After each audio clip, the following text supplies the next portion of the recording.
I waited and waited, and the days, as they elapsed, took something from my consternation. A very few of them, in fact, passing in constant sight of my pupils, without a fresh incident, sufficed to give to grievous fancies, and even to odious memories, a kind of brush of the sponge. I have spoken of the surrender to their extraordinary childish grace as a thing I could actively cultivate, and it may be imagined if I neglected now to address myself to this source for whatever it would yield. Stranger than I can express certainly was the effort to struggle against my new lights. It would doubtless have been, however, a greater tension still, had it not been so frequently successful. I used to wonder how my little charges could help guessing that I thought strange things about them, and the circumstances that these things only made the more interesting was not by itself a direct aid to keeping them in the dark. I trembled lest they should see that they were so immensely more interesting. Putting things at the worst at all events, as in meditation I so often did, any clouding of their innocence could only be, blameless and foredoomed as they were, a reason the more for taking risks. There were moments when, by an irresistible impulse, I found myself catching them up and pressing them to my heart. As soon as I had done so, I used to say to myself, "What will they think of that? Doesn't it betray too much?" It would have been easy to get into a sad, wild tangle about how much I might betray. But the real account, I feel, of the hours of peace that I could still enjoy was that the immediate charm of my companions was a beguilement, still effective even under the shadow of the possibility that it was studied. For if it occurred to me that I might occasionally excite suspicion by the little outbreaks of my sharper passion for them, so too I remember wondering if I mightn't see a queerness in the traceable increase of their own demonstrations. They were at this period extravagantly and preternaturally fond of me, which, after all, I could reflect, was no more than a graceful response in children perpetually bowed over and hugged. The homage of which they were so lavish succeeded, in truth, for my nerves, quite as well as if I never appeared to myself, as I may say, literally to catch them at a purpose in it. They had never, I think, wanted to do so many things for their poor protectress. I mean, though they got their lessons better and better, which was naturally what would please her most, in the way of diverting, entertaining, surprising her, reading her passages, telling her stories, acting her charades, pouncing out at her in disguises as animals and historical characters, and above all astonishing her by the pieces they had secretly got by heart, and could interminably recite. I should never get to the bottom, were I to let myself go even now, of the prodigious private commentary, all under still more private correction, with which in these days I overscored their full hours. They had shown me from the first a facility for everything, a general faculty which, taking a fresh start, achieved remarkable flights. They got their little tasks as if they loved them, and indulged, from the mere exuberance of the gift, in the most unimposed little miracles of memory. They not only popped out at me as tigers and as Romans, but as Shakespearians, astronomers, and navigators.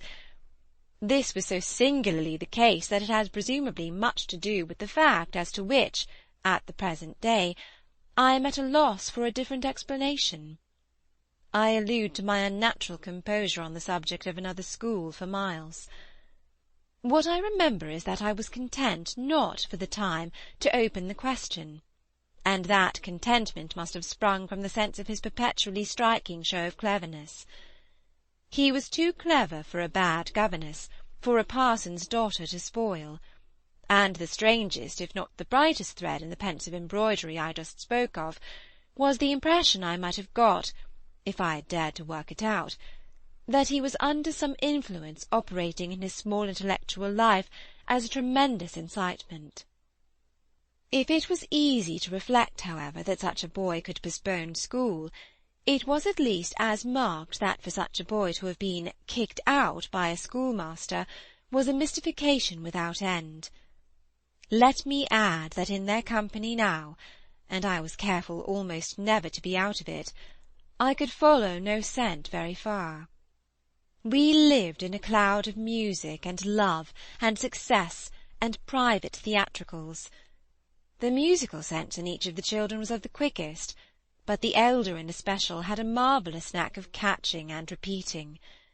The schoolroom piano broke into all gruesome fancies, and when that failed, there were confabulations in corners, with a sequel of one of them going out in the highest spirits in order to come in as something new. I had had brothers myself, and it was no revelation to me that little girls could be slavish idolaters of little boys.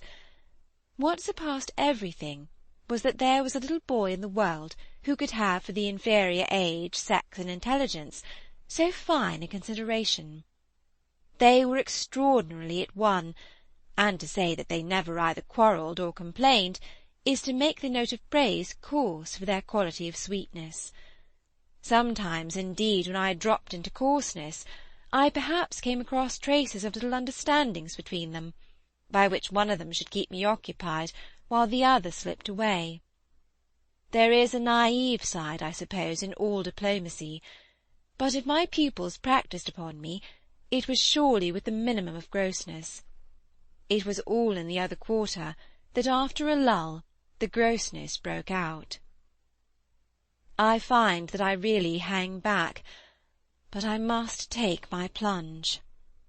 In going on with the record of what was hideous at Bligh, I not only challenge the most liberal faith, for which I little care, but, and this is another matter, I renew what I myself suffered, I again push my way through it to the end. There came suddenly an hour after which, as I look back, the affair seems to me to have been all pure suffering. But I have at least reached the heart of it, and the straightest road out is doubtless to advance.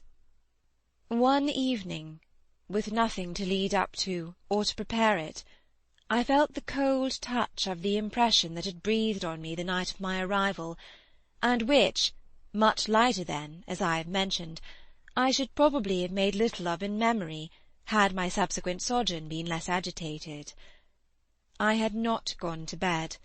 I sat reading by a couple of candles. There was a roomful of old books at Bligh, last-century fiction some of it, which to the extent of a distinctly deprecated renown, but never to so much as that of a stray specimen, had reached the sequestered home and appealed to the unavowed curiosity of my youth. I remember that the book I had in my hand was Fielding's Amelia, also that I was wholly awake. I recall further both a general conviction that it was horribly late, and a particular objection to looking at my watch. I figure, finally, that the white curtain draping, in the fashion of those days, the head of Flora's little bed, shrouded, as I had assured myself long before, the perfection of childish rest. I recollect, in short, that though I was deeply interested in my author, I found myself, at the turn of a page, and with his spell all scattered, looking straight up from him, and hard at the door of my room. There was a moment during which I listened, reminded of the faint sense I had had the first night of there being something undefinably astir in the house, and noted the soft breath of the open casement just move the half-drawn blind. Then, with all the marks of a deliberation that must have seemed magnificent, had there been any one to admire it, I laid down my book, rose to my feet, and, taking a candle, went straight out of the room, and from the passage, on which my light made little impression, noiselessly closed and locked the door. I can say now neither what determined nor what guided me, but I went straight along the lobby, holding my candle high, till I came within sight of the tall window that presided over the great turn of the staircase. At this point I precipitately found myself aware of three things. They were practically simultaneous, yet they had flashes of succession.